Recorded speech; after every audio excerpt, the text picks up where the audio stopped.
disais bonjour, chers frères et sœurs de l'église de Chauvel.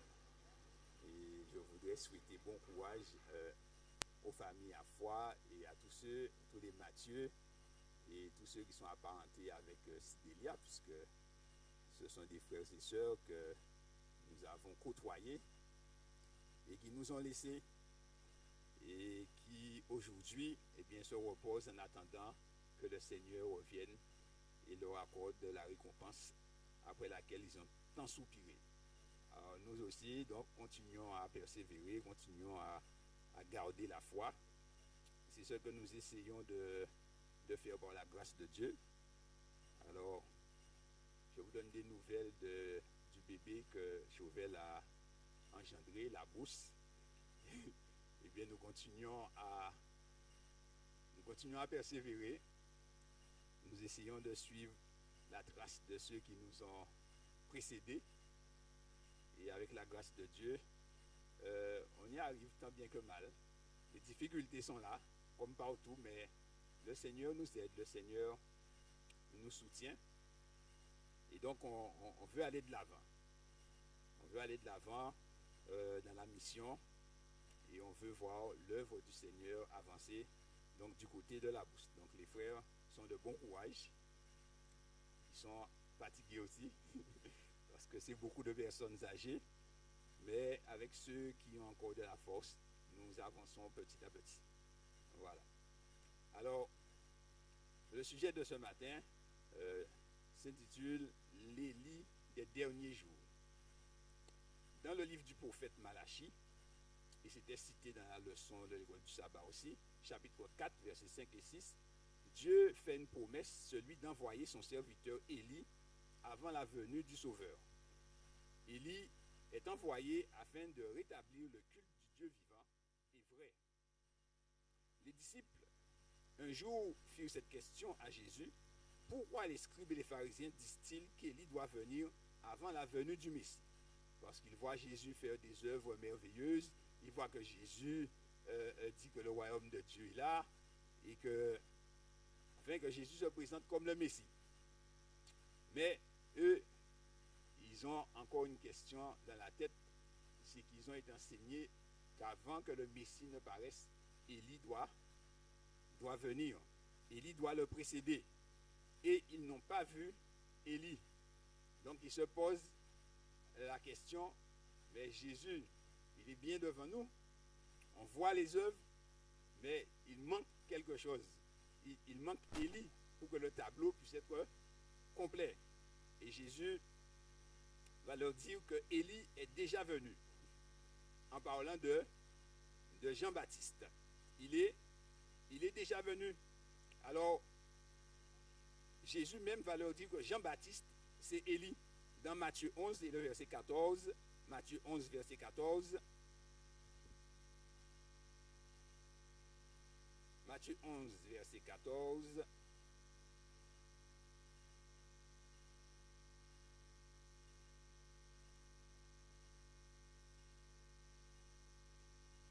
Jésus leur dit, et si vous voulez le comprendre, c'est lui qui est Élie qui devait venir. Donc eux, ils attendaient Élie le Tishbite, ils ont eu Jean-Baptiste. Et Jésus leur fait comprendre que Élie est passé, il est venu, mais on ne l'a pas vu. Élie, le Tishbite, s'est levé en Israël pour ramener le peuple au vrai Dieu, avec son célèbre message, si l'Éternel est Dieu, allez après lui, et si c'est Baal, allez après lui. Jean-Baptiste, l'Élie qui devançait le Christ, s'est levé pour ramener le peuple au Seigneur avec un message. Son message c'était « Repentez-vous, car le royaume des cieux est proche ». L'Église adventiste, faisant office d'Élie des derniers temps, s'est levée aussi avec un message des plus solennels, sinon le message le plus solennel jamais confié à des mortels, celui des 3 anges d'Apocalypse 14. Craignez Dieu et donnez-lui gloire, car l'heure de son jugement est venue. Nous avons l'habitude d'entendre ces paroles, d'entendre ce message. Mais réfléchissons-nous, chers frères et sœurs, qu'un jugement se déroule réellement dans le ciel. Tous ceux qui ont eu affaire aux tribunaux savent comment les jugements sont angoissants. Parce que quand tu rentres, tu ne sais pas comment tu vas sortir. Donc, tu dois te préparer, tu dois avoir un avocat, tu dois préparer ton dossier. Et certaines personnes qui n'ont jamais prié se mettent à prier. Aux Antilles, c'est encore, même si on peut nous enfermer. Mais si c'est aux États-Unis que vous êtes, même si c'est un phare que vous avez qui est cassé, vous ne savez pas encore où est-ce que vous en êtes. Parce que les juges là-bas ne rigolent pas. Vous pouvez prendre 30 ans sans que personne ne vienne vous sortir de là. Ainsi, nous sommes appelés à annoncer aux habitants de la terre entière qu'il y a un jugement et qu'ils ont à craindre Dieu. Nous devons aussi annoncer que Babylone est tombée et annoncer aussi aux habitants de la terre de faire attention à ne pas se soumettre à Babylone, d'accord, et de ne pas prendre la marque de la bête, car celui qui la prendra, eh bien, devra affronter la colère de Dieu sans mélange de miséricorde. Comprendre ce que c'est que la colère de Dieu versée sans mélange de miséricorde, il faut connaître Dieu. Dieu est amour et Dieu est justice. Aussi grand qu'est l'amour de Dieu, eh bien aussi grand aussi est la justice de Dieu. Un homme me disait un jour, moi si en pède. Je lui ai dit, écoute-moi, tu es en train de parler de quelque chose que tu ne connais pas. Et si tu savais de quoi tu parles, eh bien, tu n'oserais même pas dire ce que tu dis. Parce que tant que nous n'avons pas vu quelque chose, eh bien, nous parlons de la chose, nous disons que nous allons faire ceci, cela. Les jeunes qui n'avaient pas vu de cyclone, ils voulaient tous voir un cyclone. Mais quand Dieu leur a envoyé Hugo, ils ne voulaient plus voir de cyclone. Pourquoi? Alors qu'ils avaient tant désiré et appelé de leur vœu d'avoir un cyclone. Dieu leur a donné un cyclone. Les personnes qui ont vécu Hugo, dès qu'ils entendent la météo, ils se mettent à prier pour que Dieu dévie le cyclone. Mais certains appellent la météo pour babiller avec la météo parce que le cyclone n'est pas passé. Parce qu'ils ne connaissent pas. Mais le jour où ils prendront un ouragan, ils vont se mettre à prier comme les grands pour que ça ne vienne pas. Parce que ce n'était pas quelque chose de facile. Lorsque Dieu nous dit d'annoncer ce message, pour que nous puissions annoncer ce message, nous aussi, nous devons être connectés à Dieu et savoir qui est Dieu. Et dans la mesure que nous savons qui est Dieu, et dans la mesure où nous vivons avec Dieu, lorsque nous dirons que le jugement de Dieu arrive, celui qui est en face de nous, il sentira bien qu'il a quelque chose à faire.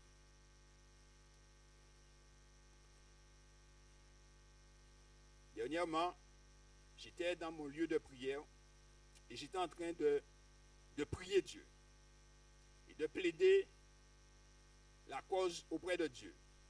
Et à un moment donné, je vois dans le ciel quelque chose en train de voler. Et je me dis, mais ça ne peut pas être, ça ressemble comme si c'est une poule grosse. Je me dis, les poules ne volent pas à cette hauteur-là. Ce n'est pas possible. Alors je regarde, et chers frères et sœurs, je vois qu'il a des ailes et qu'il est en train de voler. Et à l'instant où je dis, ça ne peut pas être une poule, il a changé de forme, il est devenu une sorte de boule avec une longue queue éclairée. Et il s'est mis en face de l'arche là où j'étais.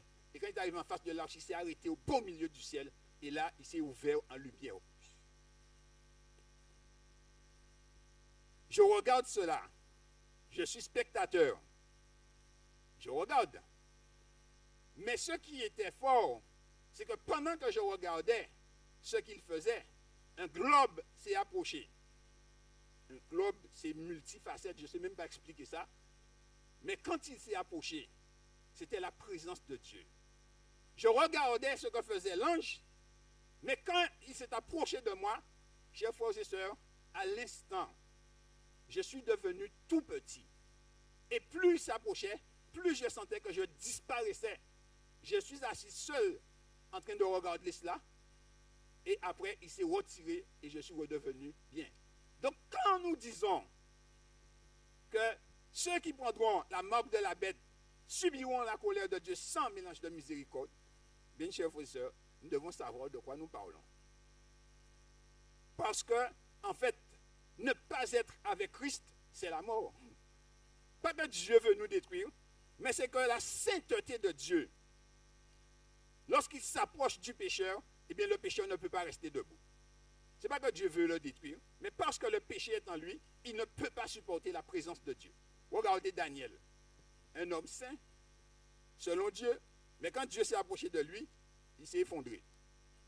Alors donc, ceux qui ont annoncé le message de Dieu, ils doivent être connectés eux-mêmes à Dieu et connaître celui qu'ils annoncent de telle sorte que leurs paroles soient des paroles vraies et des paroles puissantes.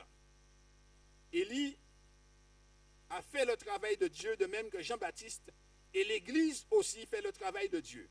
Mais examinons quelques caractéristiques du prophète Élie qui lui ont permis de remporter la victoire dans l'accomplissement de sa mission, car il s'agit d'accomplir la mission de Dieu. La Bible nous dit que Élie était un homme audacieux. Élie était un homme audacieux. 1 Roi chapitre 17. 1 Roi chapitre 17.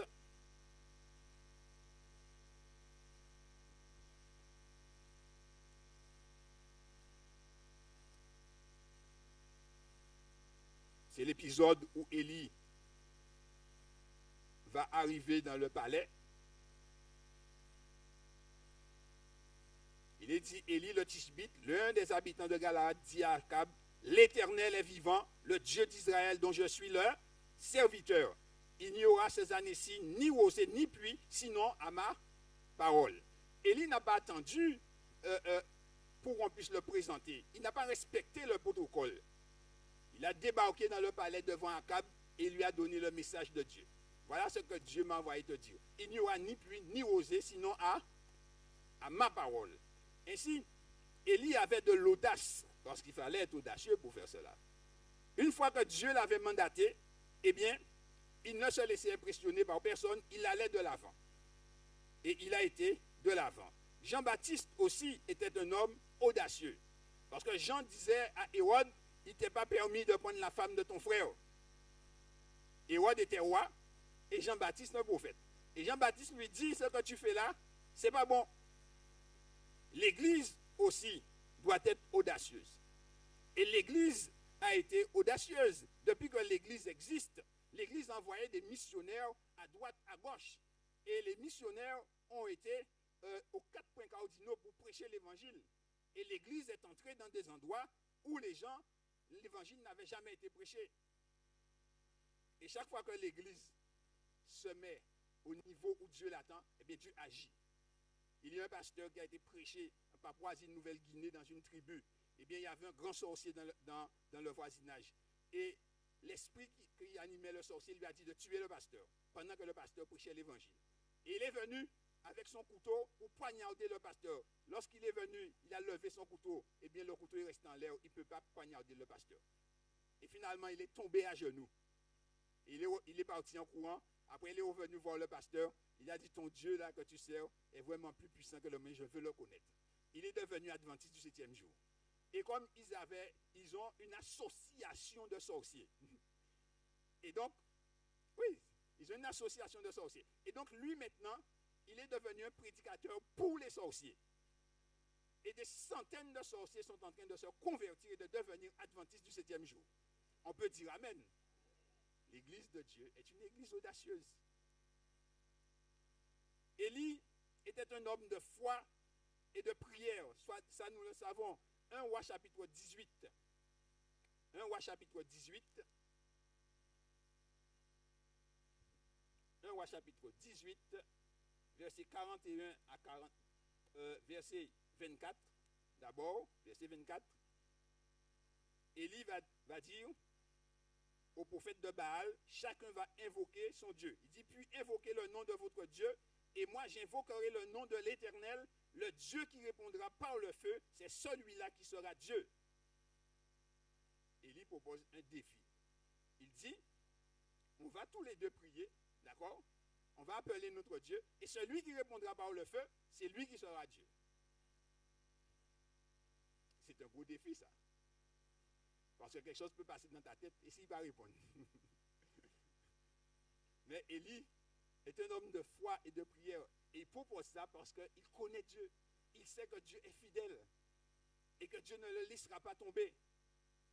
Et Ellen White dit que Élie n'avait aucun doute. Parce qu'elle dit que Satan aurait pu allumer aussi le bûcher pour les prophètes de Baal. Mais à cause de la grande foi d'Élie, les anges de Dieu l'empêchaient de faire ça. Quand nous avons foi en Dieu, les anges de Dieu, eh bien, travaillent avec nous. Et c'est le plan de Dieu qui se réalise. Donc, il se présente tout seul pour défier les apostats. Et au verset 36 et 37, il dit ceci. Au moment de la présentation de l'offrande, Élie le prophète s'avança et dit, Éternel Dieu d'Abraham, d'Isaac et d'Israël, que l'on sache aujourd'hui que tu es Dieu en Israël et que je suis ton serviteur et que j'ai fait toutes ces choses par ta parole. Réponds-moi, Éternel, réponds-moi afin que ce peuple reconnaisse que c'est toi l'Éternel qui est Dieu et que c'est toi qui ramènes leur cœur. Et Dieu a répondu à Élie. Élie était un homme de foi et de prière. Jean-Baptiste aussi était un homme de foi et de prière. Les disciples de Jean, de Jésus, ont dit, Seigneur, enseigne-nous à prier, comme Jean l'a appris à ses disciples. Jean a appris à ses disciples à prier. Jésus et Jean priaient d'une manière tout à fait différente que les scribes et les pharisiens. Et donc, eux, ils voulaient apprendre à prier parce qu'ils voyaient bien que les disciples de Jean, ainsi que Jésus, ne priaient pas comme eux. Nous prions tous, chers frères et sœurs. Nous prions tous. Mais il y a une science dans la prière que nous devons apprendre. Nous devons apprendre à saisir le bras de Dieu. Nous devons apprendre à aller à Jésus avec une confiance totale. Et nous devons apprendre aussi à aller à Dieu lorsque nous ne voyons rien, mais que nous puissions saisir la main de Dieu. Parce que celui qui nous a appelés ne nous a pas appelés pour nous laisser en chemin. Et Dieu est toujours là. Seulement, certaines fois, nous sommes craintifs et nous doutons que Dieu puisse faire ce que nous lui demandons. Chers frères et sœurs, j'ai un voisin qui s'est installé, qui a une résidence. En fait, j'allais prier sur mon balcon et c'était très bien. Mais lui, il est venu et il a mis une sorte de grosse lampe. Et quand tu es là maintenant, tout le monde te voit. Et moi, ça me gêne. Et je prie Dieu sur ça. Et je me dis, mais Seigneur, ils ont besoin quand même de la lumière parce que je vois qu'ils descendent un escalier, il fait noir. Je dis, Seigneur, je sais que tu peux faire toutes choses. Mais cette lumière-là, ça me dérange. Et je prie, et je prie. Je dis, Seigneur, cette lumière-là, ça me dérange. Je ne sais pas, on était bien ensemble là. Il est venu mettre sa lumière maintenant. Il nous gêne. Je dis, personnellement, ça me gêne. Vous savez, le Seigneur, nous devons demander et attendre ce que Dieu va faire. Vous savez ce qui s'est passé? Eh bien, le phénomène qui est passé, il y a un arbre, il a penché l'arbre juste assez pour cacher la lumière du voisin. Il a penché l'arbre juste assez pour cacher la lumière du voisin. Donc maintenant, je suis aussi à l'aise qu'avant et lui, il a sa lumière. Vous voyez? Donc, je dis gloire à Dieu parce que Dieu a des façons de répondre. Mais il faut croire que Dieu va le faire. L'impossible, ce n'est pas notre problème, la manière dont Dieu va le faire. Il faut simplement demander et vous recevrez. Croyez que vous allez le recevoir. Un point, c'est tout. Vous n'avez pas à vous en faire. Comment Dieu va faire? Ça, ce n'est pas votre problème. Ça, c'est le problème de Dieu. Demandez et croyez et Dieu le fera pour vous. Alors, ainsi, l'Église aussi doit être une église de prière, chers frères et sœurs. L'Église doit apprendre à prier et à lutter avec Dieu pour la prière. Ici, à l'église de Chauvel, j'ai été élevé à l'église de Chauvel. Mais quand je suis arrivé à l'église de Chauvel, j'ai trouvé une église en prière. Il y avait un tas de groupes de prière dans l'église. On venait prier à 5 heures du matin et avec les jeunes. Mais, bien aimés, aujourd'hui, on a de la réticence à prier. On a de la réticence à se lever pour prier. C'est ça qu'il faut faire en réalité. Il faut remettre l'Église en prière. Parce que quand l'Église ne prie pas, l'Église n'a pas de force. Nous pouvons faire beaucoup de programmes, mais nous n'avons pas de force. La force, tu vas le trouver lorsque tu pries. C'est là que Dieu va te communiquer la force. Il faut remettre l'Église en prière. Bien-aimés chers frères et sœurs, je vous raconte quelque chose. Nous avons mis l'Église en prière depuis sabbat dernier. Et nous finissons aujourd'hui au coucher du soleil. Tous les jours à 5h30 du matin, nous sommes dans l'église. 5h30 pour 6h30. 1 heure. Et mercredi dernier, nous avons dit 5h30. Nous arrivons dans l'église et nous sortons dans l'église lorsque nous allons faire la réunion de prière de 18h30. Et donc, les frères sont venus. Ils sont restés, ceux qui vont travailler ont été travaillés. Et nous sommes restés au pied de Dieu toute la journée, chers frères et sœurs. Toute la journée. Et nous avions une réunion de prière spéciale où tous les anciens allaient prier. Nous avons fait la réunion de prière et nous avons fini à 8h30. À 8h30, personne n'était fatigué. Mais quand nous avons fini, nous avons dit Amen, nous avons salué les frères. Quand nous sommes rentrés dans l'église, chers frères et sœurs, au moment où les frères se levaient, une pluie s'est mise à tomber sur le toit de l'église comme s'il allait percer la tôle.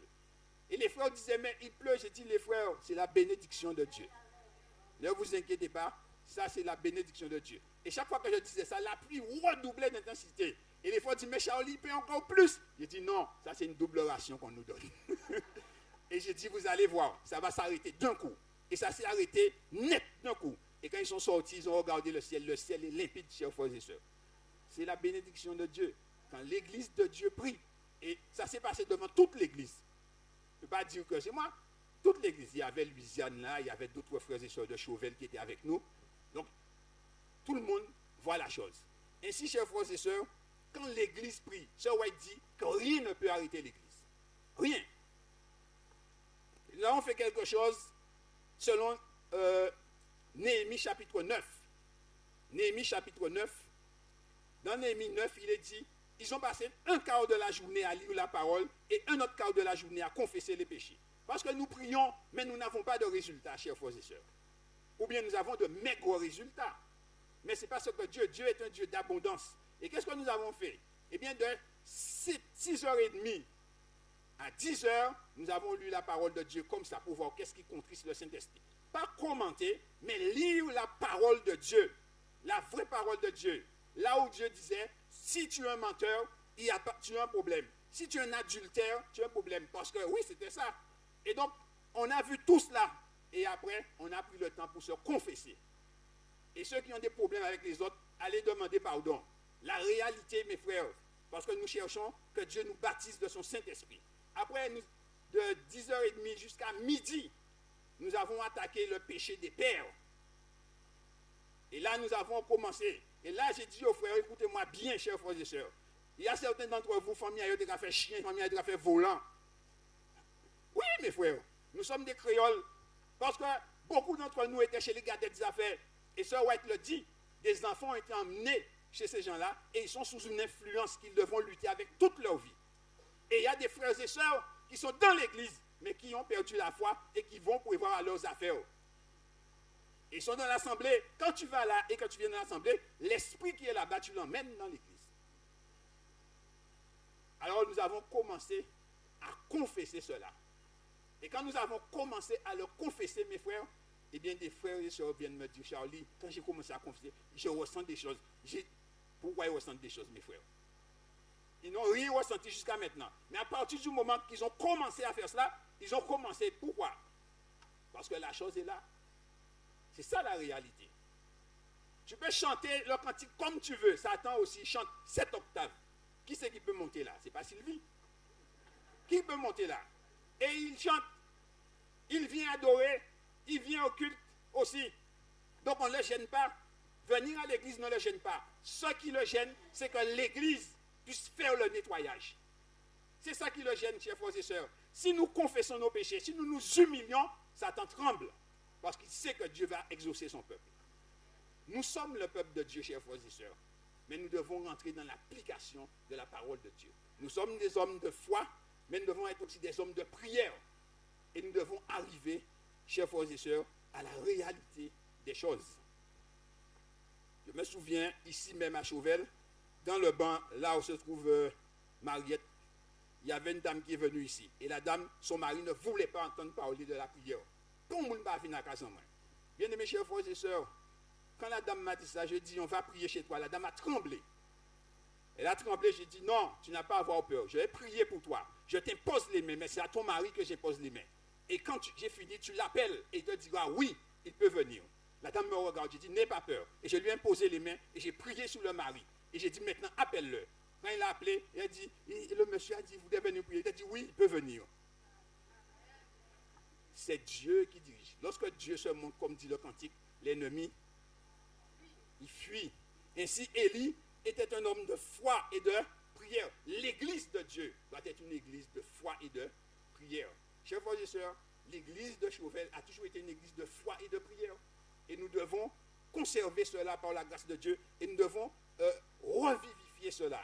Alors, Élie était aussi un homme persévérant dans la prière. Et on a l'épisode d'Élie dans 1 à 18 où il va prier pour la pluie. Et voici ce qui est dit.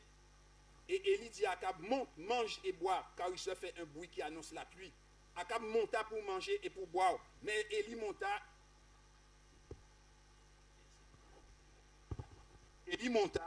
Et lorsque Élie monta sur le Carmel, en se penchant contre terre, il mit son visage entre ses genoux. Et il dit à son serviteur, monte, regarde du côté de la mer. Le serviteur monta et regarda et dit, il n'y a rien. Et il dit 7 fois, retourne. À la 7e fois, il dit, voici un petit nuage qui s'élève de la mer et qui est comme la paume de la main d'un homme. Et il dit, monte, et dit à Akab, attelle et descend, afin que la pluie ne t'arrête pas. Et il a plu. Il est dit, Élie a prié avec instance. Et le texte que nous avons lu, en préambule, dit que Élie était un homme de la même nature que nous. Élie était un homme de la même nature que nous. Tout ce qui est dans la Bible nous a été donné. Et tout cela est réalisable par la foi en Jésus-Christ. Si nous croyons, tout cela se réalise. Je voulais quelque chose, j'ai pris une journée. J'ai dit, Seigneur, je te prie pour cela. Mais je ne vais pas te lâcher tant que tu ne me réponds pas et que tu ne me donnes pas ce que je te demande. Et chers frères et sœurs, j'ai passé la journée, je faisais mes affaires. Et à chaque fois, quand je passe dans la cuisine, j'invoque l'Éternel. Je viens au salon, j'invoque l'Éternel. Certaines fois, je me suis mis à plat, couché dans la maison. J'ai dit, l'Éternel, je t'invoque, tu es le Dieu vivant. J'ai passé la journée à prier Dieu comme ça. J'ai dit, Seigneur, je sais, tu as fait pour Élie, tu feras pour moi. Eh bien, chers frères et sœurs, j'ai passé la journée, mais Dieu m'a testé, il ne m'a rien donné. Il ne m'a rien donné. Le lendemain, je lui ai dit, je n'ai pas eu ce que je voulais, mais aujourd'hui, je suis encore devant ton trône. Et là, Dieu m'a donné ce que je voulais. Chers frères et sœurs, il dit, Élie était un homme de la même nature que nous. Nous devons, par la grâce de Dieu, lutter avec Dieu par la prière. Jean-Baptiste aussi était un homme persévérant.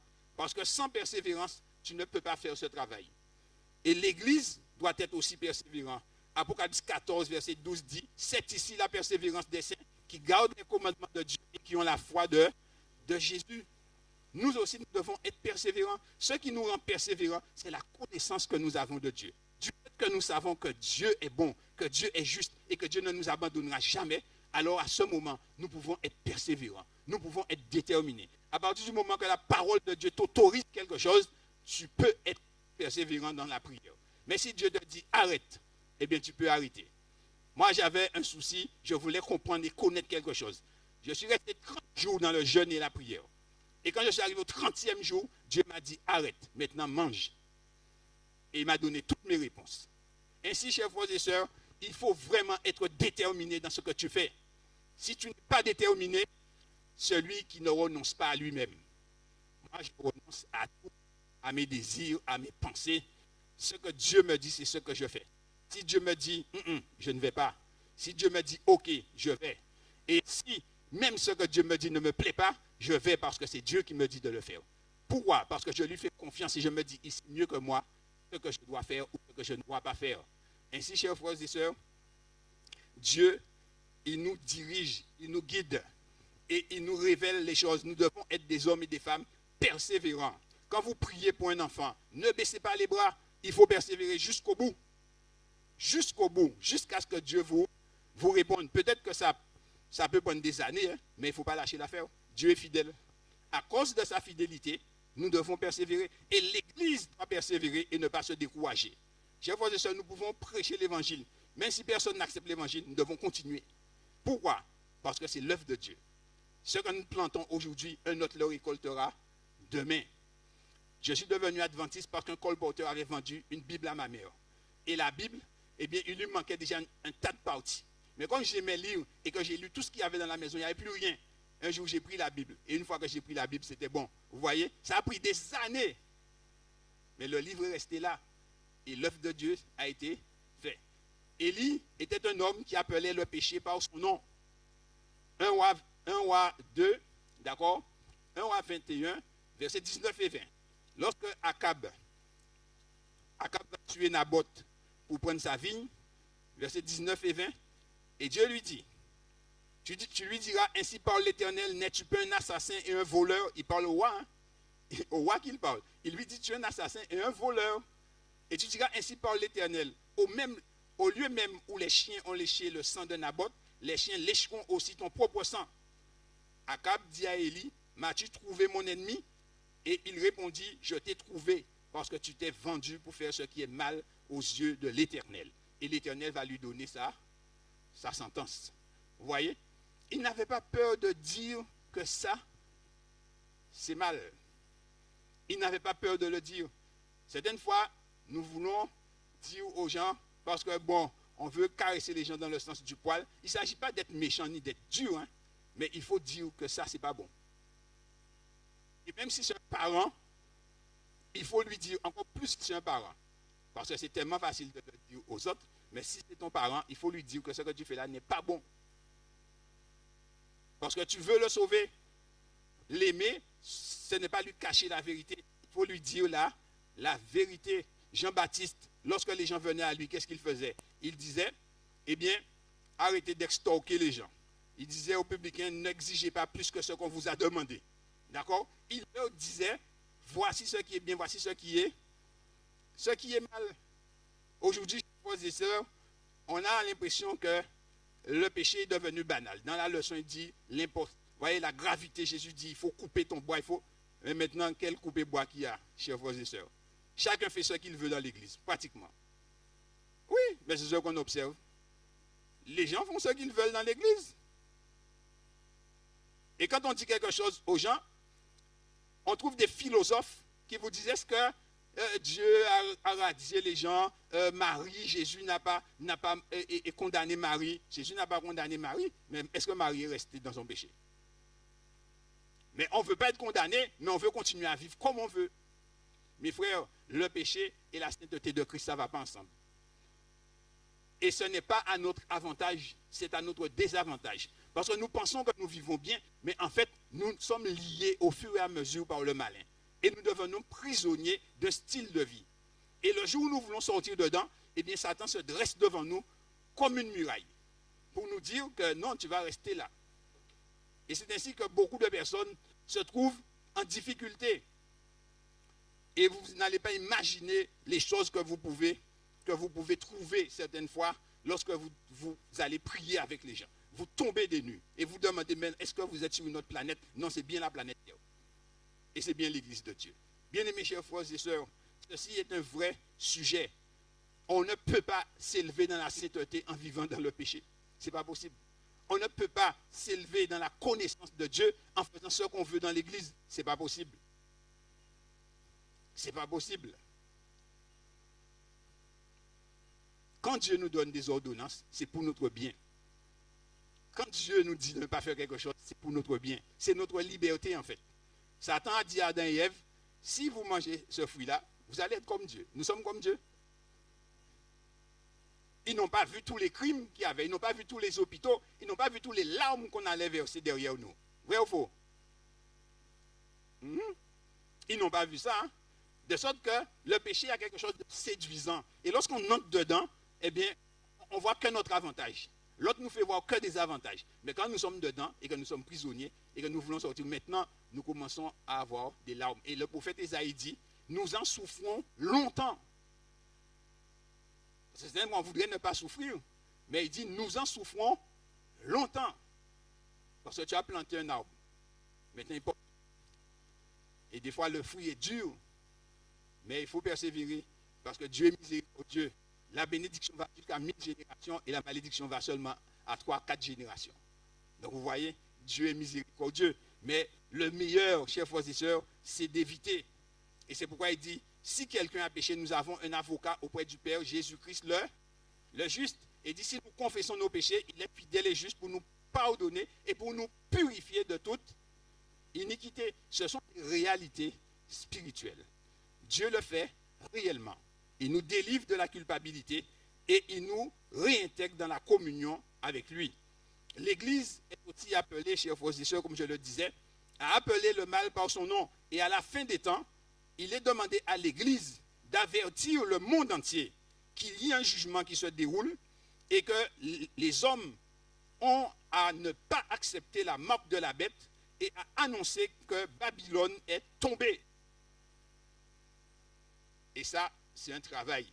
Mes frères, si Dieu ne nous visite pas d'en haut, nous n'aurons pas la force de faire ça. Parce que Babylone est puissante. Babylone est puissante. C'est Jésus qui le fait tomber. C'est Jésus qui est le maître sur cette terre. Mais uniquement ceux qui sont animés de l'esprit de Jésus auront la force de se tenir debout et de dire que Babylone est tombée. Parce que si ce n'est pas ça, Babylone sera au-dedans de nous. Parce que c'est un esprit. C'est un esprit. Et c'est pourquoi nous devons tout faire pour rester sous l'influence de l'esprit de Dieu. Nous devons dire que Babylone est tombée, dénoncer le mal, mais aussi emmener les gens au vrai culte. Et c'est ce qu'il dit. Craignez Dieu et donnez-lui gloire, car l'heure de son jugement est venue, et adorez celui qui a fait le ciel, la terre, la mer et les sources d'eau. C'est dans la communion, dans l'adoration, la vraie adoration, que nous allons véritablement pouvoir nous développer, chers frères et sœurs. Et c'est ce qui est extraordinaire, c'est que le Christ va nous prendre tel que nous sommes. Il va nous façonner dans la communion, dans l'adoration. Et lorsque le texte dit, voici, celui qui est en Christ est une nouvelle créature, les choses anciennes sont passées, toutes choses sont devenues nouvelles, eh bien, chers frères et sœurs, oui, toutes choses sont devenues nouvelles. Parce que lorsque Dieu va nous prendre et que nous nous abandonnons à Jésus-Christ, il va mettre en nous, selon la parole de Dieu, les pensées de Christ. C'est ce qu'il dit. Oh, nous avons les pensées de Christ. Il va mettre en nous, selon Philippiens, les sentiments de Christ. Ce ne sont plus nos sentiments, mais ce sont ceux de Christ. D'accord? Il va implanter en nous, par le Saint-Esprit, l'amour de Christ. Ce n'est plus notre amour égoïste, mais c'est l'agapé de Dieu qui est en nous. De sorte que nous pouvons pardonner à ceux qui nous offensent, comme Dieu lui-même nous a pardonné. Ça, c'est l'agapé de Dieu qui est au-dedans de nous. Et nous pouvons, chers amis, aimer nos ennemis, prier pour ceux qui nous maltraitent et qui nous persécutent. Autrement, nous aurons la rancœur. Autrement, nous voudrons nous venger. Nous pouvons avoir mal, mais l'amour de Christ va surpasser tout cela. Et c'est ce qui est extraordinaire. Tu deviens une nouvelle créature en réalité. Et puisque tu es une nouvelle création, chers amis, la sœur White dit que nous ne pouvons même pas imaginer ce que Dieu est capable de faire avec nous et jusqu'où Dieu peut aller avec nous. Et un auteur dit qu'il est possible de marcher avec Dieu dans une telle dimension que nous n'arrivions même pas à prier pour cela, parce que nos prières seraient trop vagues. Chers frères et sœurs, d'après ce que moi je vis, d'après ce que moi j'ai déjà vécu, je vois qu'il est possible de marcher avec Dieu dans des dimensions inconnues. Il y a des choses que Dieu peut faire qui te dépassent. D'ailleurs, tu les vis un point c'est tout. Et même pour les expliquer, tu as de la difficulté parce que ça transcende ton langage humain. Comment, chers amis, tu regardes quelqu'un, tu vois que la personne devient transparente. La personne devient totalement transparente. Et selon la méchanceté de cette personne, tu vas voir qu'elle a un point plus ou moins gros, noir, au niveau du cœur. Et tu n'as pas besoin de lui poser de questions. Tu sais que tu es avec un malfaiteur ou bien que tu es avec quelqu'un de bien. Tu n'as pas besoin, Jésus ne posait pas de questions aux gens. C'est pourquoi moi, chers frères et sœurs, je ne pose pas de questions aux gens sur leurs affaires. ne m'intéresse pas. Si Dieu veut me faire connaître quelque chose, il me le fera connaître lui-même. Mais ce qui m'intéresse, c'est de chercher les choses de Dieu, où Dieu est assis où Christ est assis à la droite de Dieu. Ainsi, bien-aimés chers frères et sœurs, dans le vrai culte, nous nous développons, nous trouvons notre véritable dimension d'enfant de Dieu. Et là, lorsque nous parlons à quelqu'un de Dieu et que nous ouvrons la bouche, c'est Dieu lui-même qui parle à la personne par l'Esprit de Dieu. Et c'est pourquoi Christ veut que nous mourions à nous-mêmes. C'est pour que ce soit lui qui parle au travers de nous. Et c'est ce qu'il dit, quand vous serez devant les tribunaux, ne vous inquiétez pas, c'est l'Esprit de votre Père qui parlera en vous. Et ce White dit, l'une des raisons pour laquelle l'Église est trop faible, c'est que nous comptons trop sur nous. Et c'est vrai, nous comptons sur nous. Comme nous avons la connaissance, comme nous avons prié, nous comptons sur nous. Il faut compter sur Dieu, pas sur nous. Jésus a dit, ayez foi en Dieu. L'Église a besoin aujourd'hui véritablement de connaître et de saisir le secret d'Élie, de Jean-Baptiste et des frères qui ont été avant nous, parce que l'Église, chers amis, a vraiment travaillé pour la gloire de Dieu. Ainsi, le vrai secret de ces hommes, ce qui leur permettait d'accomplir l'œuvre de Dieu, eh bien, c'est ce que Élisée a saisi. Lorsqu'il a dit à Élie, Élie lui a demandé, que veux-tu que je fasse pour toi avant que je parte? Il dit, je veux une double portion de l'Esprit qui est sur toi. C'est ça le secret. C'est ça le secret. C'est que tu sois baptisé du Saint-Esprit. Pas seulement baptisé d'eau, mais recevoir un baptême du Saint-Esprit. Et cela va te donner la force d'accomplir l'œuvre de Dieu. Jean-Baptiste avait reçu ce baptême. Élie aussi. Et remarquez, chers frères et sœurs, que les choses surnaturelles de Dieu, peut-être que je vous étonne en racontant certaines choses, mais je les raconte volontairement de manière à éveiller votre esprit et à l'ouvrir sur d'autres perspectives. Parce que vivre avec Jésus ne consiste pas seulement à lire la Bible, à étudier la Bible. Il y a une vie qui est réelle. Il y a un monde spirituel qui est réel. Et lorsque nous entrons en tant qu'enfants de Dieu, nous participons à ce monde réellement. Et donc, Élie, il est monté dans le ciel comment? Avec un char de... Vous pensez que c'est la première fois qu'Élie voyait le char? Non. Pourquoi je dis cela? Parce que Élisée, lorsque les Syriens sont venus pour l'attraper, et que Géasi était affolé, qu'est-ce qu'il a dit? Il a dit, non, t'inquiète pas. Ceux qui sont avec nous sont plus nombreux que ceux qui sont avec eux. Pourquoi? Parce qu'il avait l'habitude de voir les chars de feu. Il avait l'habitude de les voir. Et Élie aussi. Et si vous cherchez dans la Bible, vous verrez que David aussi avait l'habitude. Parce que David dit, quand la nuit devient lumière autour de moi, pourquoi il dit ça? Certaines personnes disent, ah, c'est un langage poétique. Ce n'est pas un langage poétique. Parce que quand je suis dans ma chambre et qu'il n'y a pas de lumière, ça c'est clair. Comme David le dit dans le psaume. Ça c'est clair, chers frères et sœurs. Dernièrement, j'ai volontairement fermé la porte sur moi. Il faisait noir, chers frères et sœurs, dans la chambre. Et j'ai dit, je vais voir où même David dit. J'ai dit, Seigneur, voici ce que David dit. Eh bien, quand je l'ai fait, chers amis, eh bien, il y a une grosse nébuleuse qui a rempli le mur. Et comme je suis un peu hardi, j'ai dit, Seigneur, j'ai envie d'entrer dans la nébuleuse, mais il ne m'a pas laissé rentrer. Je pense qu'il me faut faire quelque chose, quelques efforts encore, et que j'ai quelques péchés encore à confesser et à m'humilier devant Dieu. Pourquoi? Parce qu'on a l'impression que les choses sont des choses spiritualisées. Non, mes frères, ce sont des réalités que nous devons vivre. Et la vie éternelle commence dès ici-bas. Le ciel commence pour les enfants de Jésus dès ici. J'étais à un enterrement, et pendant que je suis à l'enterrement, je perdais effectivement quelqu'un qui m'était cher. Et quand je regarde, on est en train de fermer la tombe, et j'entends le Seigneur me dire, c'est une herbe qui a été récoltée en son temps. J'avais fini de pleurer aussi. Amen. Vous voyez, chers frères et sœurs, le Seigneur vit avec nous au quotidien. Au quotidien. Ce qu'il nous faut, chers amis, c'est avoir l'esprit d'Élie. Et l'esprit d'Élie, c'est le Saint-Esprit qui avait au-dedans de lui. Et qui c'est qui donne le Saint-Esprit? Eh bien, la Bible nous dit que c'est Jésus qui donne le Saint-Esprit. Matthieu 3, verset 11. Matthieu 3, verset 11. C'est notre ami Jésus, c'est notre frère Jésus.